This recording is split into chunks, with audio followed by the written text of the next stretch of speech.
Bitte die Tuba nicht als Toilette benutzen.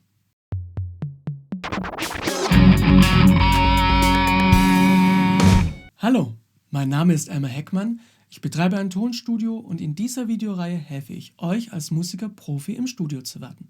Nicht nur im Orchester haben Blas- und Streichinstrumente ihren festen Platz. Auch in Rock, Pop etc. werden gerne echte Orchesterinstrumente anstatt Sounds aus der Dose verwendet. Was ihr als Bläser und Streicher bei einer Studioproduktion beachten müsst, erkläre ich euch in diesem Video. Los geht's! Das Einfachste zu Anfang.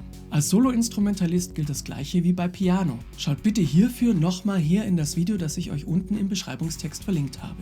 Kurz zusammengefasst, beherrscht eure Stücke, nicht laut während des Stücks mitzählen, klopfen oder summen und Notenblätter so vorbereiten, dass ihr nicht umblättern müsst. Bei Begleitung in einem Popstück werdet ihr einzeln aufgenommen und müsst euch an den bereits vorhandenen Aufnahmespuren und eventuell auch an Metronomklicks orientieren. Übt daher mit Kopfhörer. Im Studio kann euch der Techniker individuell gewünschte Mixe auf den Kopfhörer geben, wie zum Beispiel euer Instrument lauter und die vorhandenen Spuren leiser oder umgekehrt.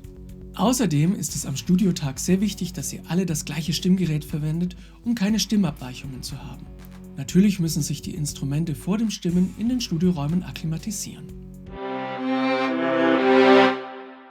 Eigentlich gibt es für Streicher nur zwei Dinge zu beachten. Zum einen packt alles Wichtige wie Saiten und Kolophonium ein. Zweitens, wenn bei der Aufnahme ein stehendes Mikrofon und kein angeklipptes Mikro verwendet wird, bitte nicht zu viel bewegen, damit die Lautstärke in der Aufnahme nicht zu sehr schwankt. Auch hier bitte an alles denken. Ventilöl, Nackengurt, im Falle von Holzbläsern Ersatzblätter und so weiter. Hier sind Clipmikros zwar verbreiteter als bei Streichern, aber gegebenenfalls ist das bessere Mikro der Wahl eines auf Stativ. Daher bitte in so einem Fall auch beim Spielen nicht hin und her bewegen.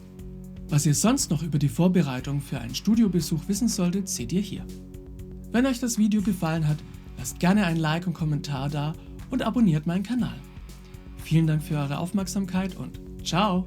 Fun Fact zum Schluss: Ein spezielles Orchester aus Wien schnitzt Instrumente aus Gemüse, die nach dem Konzert zur Suppe für das Publikum verarbeitet werden.